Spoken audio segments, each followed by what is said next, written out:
টাকা দিতেছে পিটাই না মাস্টার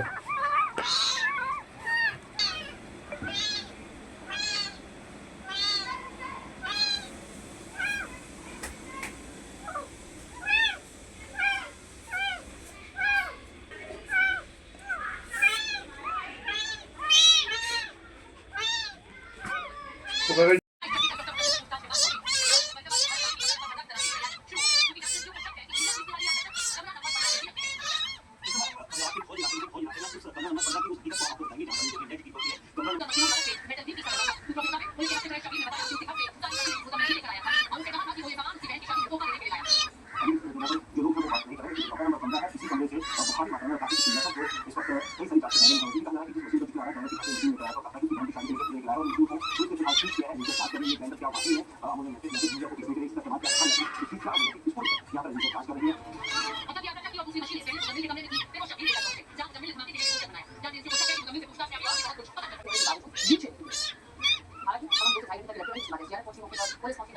तुरंत सूचना मिलने पर लोगों को रजिस्टर किया।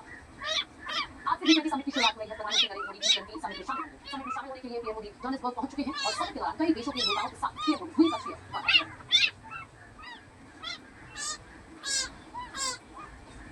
तो जब पहुंचे प्रधानमंत्री नरेंद्र मोदी पहुंचे तब उनका भारतीय संगीत के साथ में पहुंचे एयरपोर्ट पर उनका स्वागत किया गया जो वहां का पारंपरिक नृत्य है उनके सामने पेश किया। दक्षिण अफ्रीका के जोहान्सबर्ग पहुंचने पर